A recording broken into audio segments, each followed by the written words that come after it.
उसके दिन और रात दोनों समान हो जाते हैं। फिर रात नहीं रहती, फिर दिन भी नहीं रहता है, फिर 24 घंटे उसके होते हैं। वो सोचता है कि शरीर तो घिसता रहता है, इस शरीर का मैं ज्यादा से ज्यादा उपयोग कैसे करूं, क्या करूं, किस प्रकार से अपने कार्य को पूर्णता दूं, जो मुझे कार्य सौंपा है उस कार्य को मैं संपन्नता कैसे दूं। क्योंकि बैठ करके, रो करके, खा करके, नींद लेकर के भी उस कार्य को संपन्न कर सकता हूं, मगर वह तो एक मृत्यु है।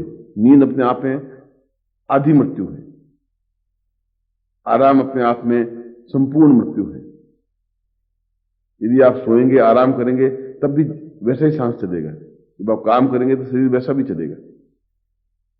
काम से शरीर घिसता नहीं है, आराम से शरीर बढ़ता नहीं है। ये हमारे मन के एक मनोभाव है, एक न्यूनता है, एक घटियापन है, जिनसे हम उबर नहीं पाए।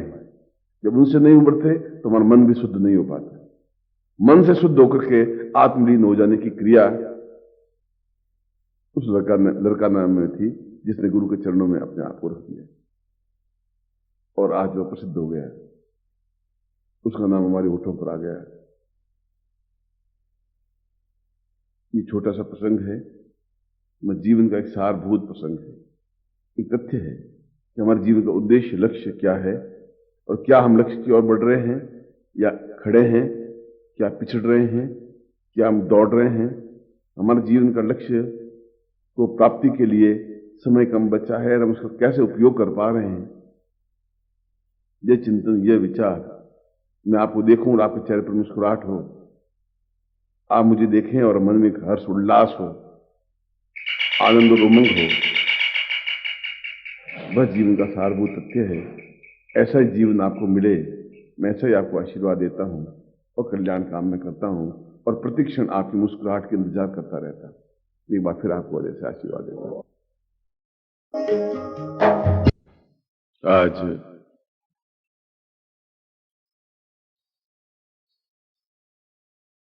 उमाष्टमी है और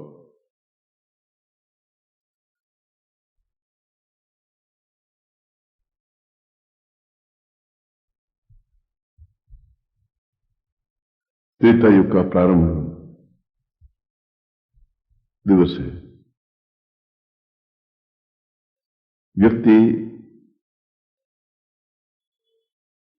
या शिष्य और गुरु का पारस्परिक संघर्ष पूरे जीवन भर चलता रहता है, क्योंकि गुरु बनने की क्रिया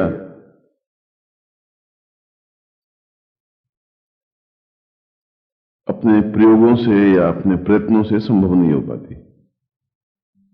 यह तो कई कई जन्मों के कार्य, पुण्य होते हैं, तो वह व्यक्ति उस पद पर आसीन होता है जिसको गुरु शब्द से संबोधित किया गया है।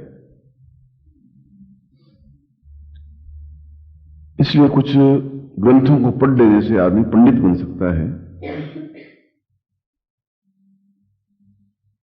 अच्छा प्रवचन देने से एक वक्ता बन सकता है, कथावाचक बन सकता है,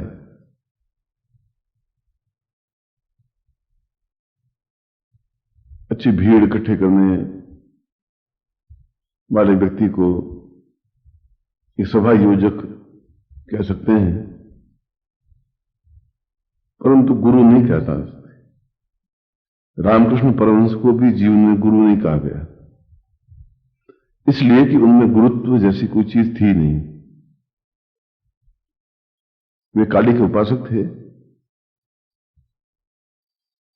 और काली को साक्षात भी उन्होंने किया था,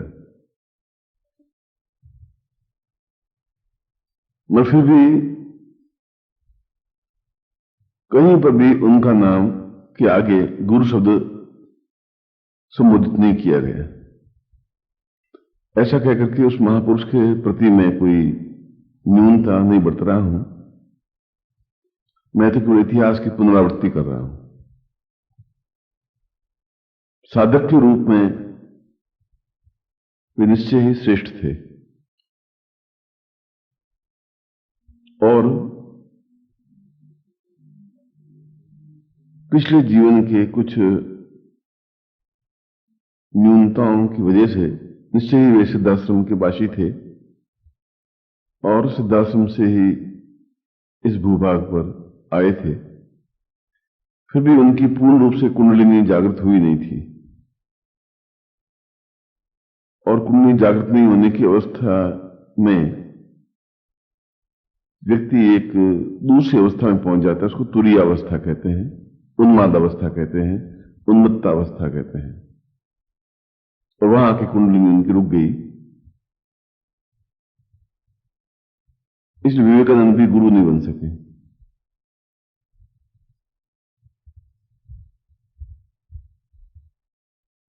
रही बात मन की, तो मन शब्द दो अक्षरों से बना है और मन का मतलब है पारस्परिक संघर्ष। संघर्षो इति मनवेति संघर्षात्मतः पूर्वा दुच्यते भावात्म यह शृण्वति सह पार्थव। श्री कृष्ण ने 18वें अध्याय में कहा है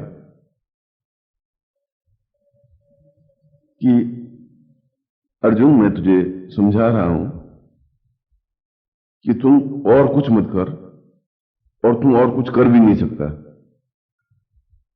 मगर तुम अपने मन पर नियंत्रण प्राप्त कर ले। और आश्चर्य की बात यह देखिए कि यही श्लोक गीता का दूसरे अध्याय में भी आया है, यही श्लोक गीता का 18वें अध्याय में भी आया है। एक श्लोक क्या 2 बार कृष्ण ने उच्चारित किए, या कहीं शास्त्र की गलती हो गई, या गीता में कहीं पुनरावृत्ति हो गई। पुनरावृत्ति तो दोष होता है, कोई शब्द 2 बार तो नहीं आता, 2 बार तो श्लोक नहीं उच्चारित होता। मगर गीता में फिर 2 बार ऐसा क्यों हुआ? वह 2 श्लोक में अंतर है। जहां दूसरे अध्याय में कृष्ण कह रहे हैं कि तू मन में स्थित हो जा, प्रज्ञ हो जा, मन पर नियंत्रण प्राप्त कर ले, मन को समझा ले, क्योंकि वह संघर्षशील है। मन का अर्थ है संघर्ष। यह मैं कह रहा हूं, अब मेरे शब्दों पर ध्यान दीजिए, क्योंकि मैं तुम्हारा गुरु रूप में तुम्हारे पास बैठा हूं, तुम शिष्य रूप में ही हो। और यह संबंध तुम्हारा मेरा कई जन्मों का है और अगले कुछ जन्मों में भी रहेगा। यही श्लोक जब 18वें अध्याय में कह रहा है, तब कृष्ण कह रहे हैं कि तुम अपने मन पर नियंत्रण प्राप्त कर ले। यही बात दूसरे लाइन में कही है, दूसरे अध्याय में कही है, मगर वापिस वही बात बोल रहे हैं कि तुम मन पर नियंत्रण प्राप्त कर ले, उसके बिना तुम जीवन में सफलता नहीं प्राप्त कर सकते। और जीवन में कायरता के साथ जो मर जाते हैं वह जीवन नहीं कहलाता। यह मैं सत्य बोल रहा हूं, यह मैं पूरी क्षमता के साथ बोल रहा हूं। और कृष्ण ने 18वें अध्याय में पहले दूसरे अध्याय में कहा कि यह मैं बता रहा हूं। 18वें अध्याय कहा कि मैं ये सत्य और दृढ़ता के साथ कह रहा हूं। यह मूलभूत अंतर था। जब कोर्ट में एक न्यायाधीश के सामने जाता है तो शपथ खा कहता है कि मैं जो कुछ कहूंगा सत्य ही कहूंगा। इसका मतलब है वो अपने पूर्ण मनोवेगों के साथ में सत्य बात को कह देता है। कृष्ण ने कहा कि मैं तुझे समझाया था उस समय, मगर अब मैं तुम्हें बिल्कुल सत्य ही कह रहा हूं। यानी वो समझ गया कि अब मुझे इसके अलावा मेरे पास कोई वचन नहीं है, और जो मैं कह रहा हूं बिल्कुल सत्य है, क्योंकि प्रामाणिक है, इसलिए कि मैंने अपने जीवन में इस मन पर नियंत्रण प्राप्त किया है। और जो मन पर नियंत्रण प्राप्त कर सकता है वह गुरु बन सकता है। गुरु बनने के लिए कोई कसौटी, कोई पढ़ाई, कोई शिक्षा, कोई प्रवचन, कोई पांडित्य की जरूरत नहीं है। न कबीर कोई पंडित थे, न सूरदास जी ने कोई एमए पास किया था, न मीरा ने किसी प्रकार का वेद अध्ययन किया था। ये संत कहलाए, गुरु ये भी नहीं कहलाए। मगर शंकराचार्य ने केवल मन पर नियंत्रण प्राप्त किया। इसलिए यह संघर्ष जो मन का है, यह प्रत्येक शिष्य के जीवन में रहता है। यदि उसके जीवन के पाप हैं और जीवन का आनंद, जीवन की मस्ती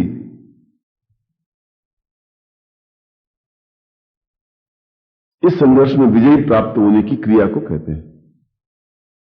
मन एक बार खींचता है विषय की ओर, झूठ की ओर, छल की ओर, कपट की ओर, दूसरों के बहकावे में आकर के अपने आप को निराशा में धकेलने की ओर, और किसी का अहित पहुंचाने की भावना की ओर, चालाकी की ओर, धूर्तता की ओर।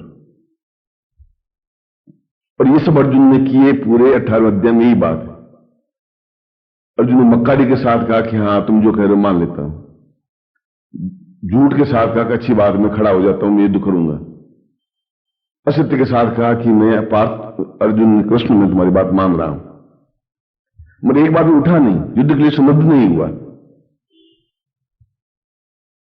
उसने वे सारे उसके अंदर जो छिद्र थे, और जो प्रत्येक व्यक्ति के मन में जो छिद्र होते हैं, जिनको पाणिनि ने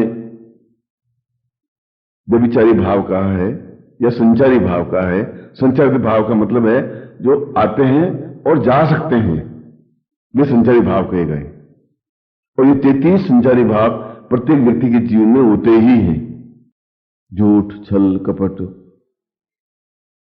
क्रोध, अहंकार, धोखा देने की प्रवृत्ति, और गुरु प्रयत्न करता है कि ये इनके संचारी भाव जो है मिट जाए। इसके लिए उनको कई तरीके समझाता भी है, डांटता भी है, डबड़ता भी है, मगर जो मन पर नियंत्रण प्राप्त कर लेता है कि ठीक है, उन्होंने कहा मैं उसकी आज्ञा का पालन करूंगा, मगर मेरा कर्तव्य, मेरा धर्म क्या है, यह मुझे करना है। मैं एक व्यक्ति के सामने कम से कम छल नहीं करूंगा। एक व्यक्ति ऐसा है जिसके सामने मैं बिल्कुल अपने आप को नमन कर लूंगा। संसार में एक व्यक्ति ऐसा रखूंगा जहां मैं बिल्कुल मन पर नियंत्रण प्राप्त करता हुआ अपनी बात को स्पष्ट करने की हिम्मत रखूंगा। एक व्यक्ति ऐसा मेरी जिंदगी में होगा जहां सत्य ही बोलूंगा। कम से कम संसार में एक व्यक्ति को ऐसा चुनूंगा। और यह 33 संचारी भावों की जगह एक संचारी भाव जब उसके मन में आ जाता है, वह एक संचारी भाव मन कहलाता है। और ये मन बराबर डावाडोल रहता है। और इस डावाडोल मन की वजह से व्यक्ति एक भटकता रहता है। वह जिंदगी भर शिष्य रहता है या केवल श्रोता बनता है। आप श्रोता हैं या शिष्य हैं, मैं आज की तारीख में कुछ नहीं कर सकता। हो सकता है कि मैं कहूं और आप 15 मिनट बाद भूल जाएंगे, तो आप श्रोता हैं। मैंने कहा और आपने अंदर उतार लिया, तो आप शिष्य हैं। बहुत बारीक रेखा है दोनों के बीच में। और उस गुरु के, जो गुरु और शिष्य के बीच में एक पर्दा सा है, एक आवरण है, एक जीना सा, एक चादर है, उसको माया कहते हैं। माया का मतलब है कि गुरु भी उससे खेलता रहता है, देखता रहता है शिष्य को कि इसके 33 संचारी भावों में से कितने कम हुए। और वो कई तरीकों से उसको उकसाता भी है, देखता भी है, कोशिश भी करता है। और इस प्रकार वह चलते फिरते, उड़ते बैठते किसी विषय में परीक्षा ले लेता है। और शिष्य हर बार भ्रमित होता है और पूरा जीवन उसका भ्रमित अवस्था में बीत जाता है। जैसे राम का, कृष्ण का बीता, जैसे विवेकानंद का बीता, जैसे कबीर का बीता, जैसे सूर का बीता, जैसे तुलसी का बीता, एक भ्रमित अवस्था में बीता है। वे समझ नहीं पाए कि मुझे संत बनना है, ज्ञानी बनना है या गुरु बनना है। संत और विद्वान केवल अपना कल्याण कर सकते हैं। तुलसीदास ने कहा कि मैं अपने मन को संतुष्टि देने के लिए रामचरितमानस की रचना कर रहा हूं, अपने आप को संतुष्टि देने के लिए कर रहा हूं। वह आत्मा में जाने की कोशिश करता है, मगर जो अपने आत्मा को, अपने मन को, अपने विचारों को, अपनी व्यापकता को पूरे लाखों लाखों में फैला देता है, वह गुरु होता है। इसलिए 58 अध्याय में उस गीता में कहना पड़ा कि मैं तुम्हें सत्य कहता हूं, अब जो बोल रहा हूं वो बिल्कुल सत्य है, अब तुम मेरे ऊपर भरोसा कर। अब तो तुम भरोसा नहीं कर रहा था, पर अब मैं जो बोल रहा हूं उसको तो मान, क्योंकि मैं सत्य ही बोल रहा हूं।